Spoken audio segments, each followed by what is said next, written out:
ভোর হলে শহর তখনও ঘুমে, আর ঠিক সেই সময় মাঠে নামে আমাদের চাষিদের দল। কাঁধে কোদাল আর মনে একটাই আশা, আজ একটু ভালো ফসল হোক। তাদের নেই মোটা মাইনের চাকরি, নেই চার দেওয়ালের আরাম, তাদের জীবন কাদায় রোদে ঘামে জড়ানো। তাদের মুখে থাকে এক টুকরো হাসি।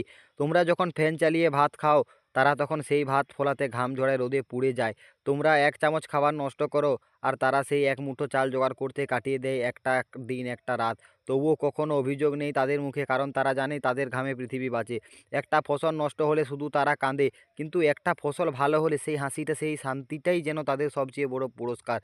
তারা শুধু চাষ করে না, তারা জীবনের রসদ যোগায়, আমাদের বাঁচিয়ে রাখে নীরবে। তাই আজ একটু শ্রদ্ধা, একটুখানি ভালোবাসা চাষিদের জন্য, যারা প্রকৃত হিরো, আমাদের অন্নদাতা। কখনো ঝরে যায় ফসল, কখনো বৃষ্টির অভাবে চাষই হয় না, তবুও হাল ছাড়ে না সে, কারণ তার চোখে স্বপ্ন, আমাদের মুখে হাসি ফোটানো। সে যখন খেতে যায় মাটি, তখন মায়ের মতো বলে, এসো আবার জীবন বুনো। বন্ধু একটু থামো, ভাবো, তোমাদের প্রতিদিনের খাবারের পেছনে এই মানুষটার নাম লেখা, চাষি।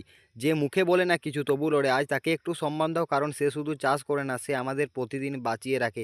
তুমি আমি যেটুকু খাবার খাই, তার পেছনে হাজারটা কষ্ট, মাঠে কাজ, বৃষ্টিতে ভেজে, রোদে নিচে পুড়ে, তবু সেই মানুষটা হাসে। সে জানে তার হাতেই বেঁচে আছে আমাদের থালার ভাত। আমার কথাগুলো যদি কোনো খারাপ লেগে থাকে, দয়া করে ক্ষমা করে দাও। ভালো লাগলে লাইক, কমেন্ট, শেয়ার করে দিও।